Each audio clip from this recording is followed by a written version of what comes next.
Wellness Wednesday is brought to you by North Durham Precision Learning Center, bringing 20 years of experience to Uxbridge. Wally Blacklock is an educator and co-owner of the North Durham Precision Learning Center, who work with children of all ages to allow them to gain academic and personal skills to help them to learn better and succeed in school. And we are joined by Scott Campsell from Okami Kai, and I still call you Karate. It's all good. It's all good. Every time you say it, that's good. That's getting me pumped. And Wally is with us as well, and Wally's so happy not to be a truancy officer these days. How are you? I'm great, and yes, wouldn't want to be a truancy officer these days. No. Now, are we shocked at all? We've been teeing this up all morning long, the fact that there's an article in the Globe and Mail talking about truancy officers, and they're just going crazy because the caseloads are so high. Are we surprised at all with online learning, part in class, part in online learning for the kids, that some are just not showing up at school? I don't think it's a big surprise. It was probably to be expected, especially for those groups of kids that were going into class and then they were back online, and then they were into class and back online. It's very disruptive. And I think as far as kids not showing up online, it in a lot of cases, it starts to kind of verge on just mental health issues. They're feeling, stressed or feeling, what's the point? Or they just don't really understand the structure.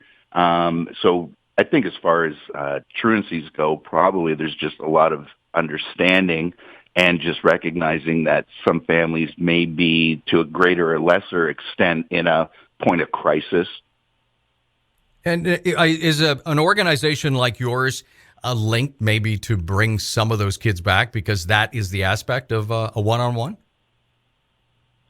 Yeah, definitely. It's all part and parcel of building up their confidence that they can get online, and maybe they'll hit that hands up symbol, or be a little more willing to show their face online, answer a question online, actually unmute themselves to answer a question. You know, it's funny because in Zoom meetings, most people will, they do the mute thing. And if you get an administrator, sometimes they'll mute everybody. I always keep mine off of mute because it keeps me attentive in knowing that if I'm moving around, whatever, I'm going to disturb somebody. So you kind of stay a little more focused. And I'm wondering, with that focus, Scott, if I can turn to you for a second, as a parent, how have you found it? And, with kids getting involved in the online learning aspect, and are you sure that they're always there? Well, yeah, we make our kids put our cameras on, because for me it's hard to teach them if I can't see what they're doing. But I mean your kids specifically with schooling. Last week, Jacob was going to go and train with me. We wanted to do some jiu-jitsu, and so it just so happened that my schedule, his schedule, and our instructor's schedule, we were all good for Thursday. And so I asked Jacob if he was good. He said, yeah. And he said, my class is going to go till about 11:30, and then we've got basically just free work time after that. So he said, I'll just confirm with her that I'm good for 11:30 when I sign on, but I think we're good for 11:45 to train. And so I got a text probably around 11 o'clock, I guess, and he said, yeah, the teacher said you have to sign me out. And I said, but you're out. Like, to me, it was a little confusing. It was just he'd already said class goes to 11:30, but I guess technically they're supposed to be there. But he said, no, cameras are off. Like, he says, we're not even really, like, half of us aren't even logged in. Right. So they have no way to monitor. So I get it. If they're in class, you got to physically, a note or whatever. How do you do that in a virtual learning atmosphere? Well, they have a school messenger app, so it would have been the same as if he was in class. I would have had to sign him out. And to me, when that happened, like when he was in person, it made sense because, they're technically, well, he's grade 12 now, but when he was younger, it was like, well, yeah, they're responsible for looking after the kids. And so we got to sort of figure out where your child is. That's for sure. But like I said, he was home. I knew where he was. So it wasn't a matter of me trying to monitor his attendance. But I guess, again, there's a protocol. And I think last year they weren't really harping on the attendance as much, and they didn't really know how long this was going to go. But now that this is, okay, there's such a thing as online learning, and technically you are, and I'm doing air quotes, in school, then you have to be accountable for the attendance. Well, Wally, I know you have a truancy official who is a parent that you know, and I would imagine that this is one of those situations they have to deal with. And in this case, maybe it's just making sure that the parent knows where the child is, because I'm sure that in other cases, they don't. Yeah, I think at this point, it's more a case of checking in on families, making a parent aware that their child's missing a lot of time online, but then also to check on the state of the family. I mean, if you've got parents that are at home and they've got a few kids, it's got to be extremely stressful monitoring them all and keeping them on track. And it would be very easy for everything to kind of collapse into chaos, I would imagine. And for them to work, too, if they happen to be working from home. What has this truancy official told you? Have they been doing this for a long time?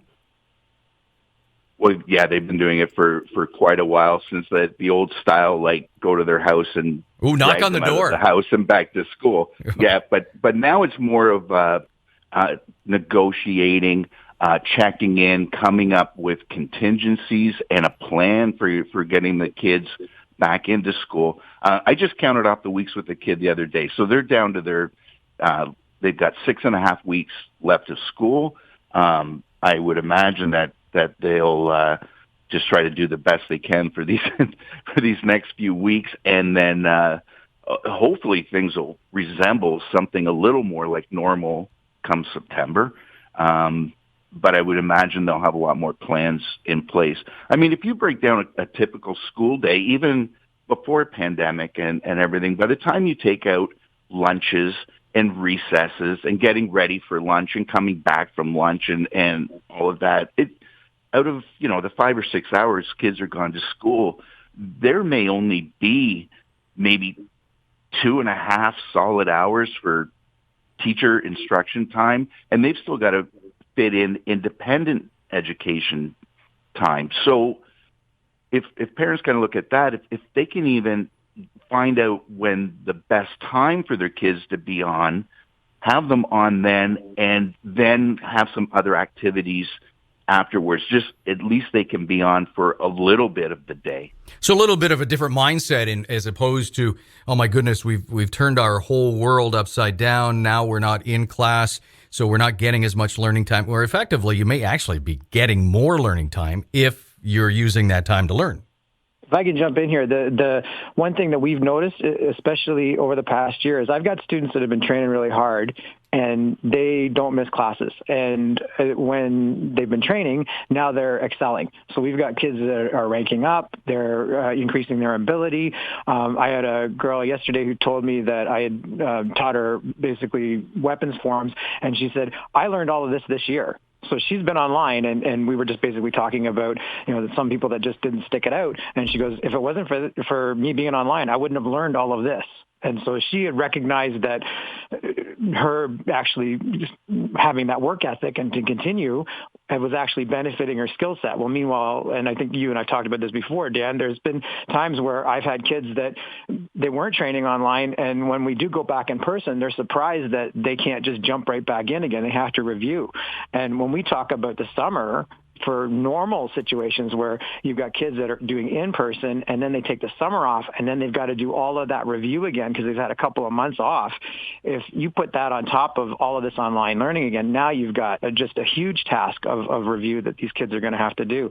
So with 6 weeks left, all I can say from a teacher standpoint is, finish strong. Like we've got vaccines out. They're talking about things are going to go hopefully back to normal again in the fall. And I get it. Like my son, I don't know how many times, are you on top of your homework? Oh yeah. And for some reason this year he's got a pretty strong work ethic, but there was a lot of times where, do you have any homework? No, I'm good. And then you'd find out he was behind in assignments, and that was in person. So I can just imagine what it's like online, but no, finish strong.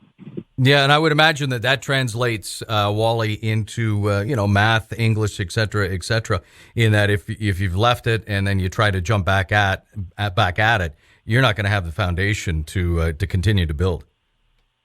Yeah, and I imagine that's going to be a big strategy next year. If kids are back in class, it'll be with the realization that there's a lot that they missed this year, especially 5, 6, 7, 8-year-olds, where they were actually building reading skills, or supposed to be this year, and they weren't necessarily building those. Or maybe they were supposed to get extra help, but that wasn't able to be done this year. So there'll probably be a lot of catch up next year.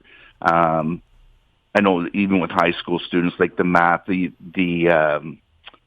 semesters have been so shortened. They've only been able to kind of concentrate on the absolute most important things without a lot of the other stuff that they're supposed to know. So, getting passed up to the next grade is going to make things a little bit difficult, and probably a lot of review and catch up to get done. Right, but everybody's going to be on on that same level then. Well, everyone's going to be in the same boat. Yeah. So that's going to make a difference. My big question going into that last week of school is: are they just going to show that film online?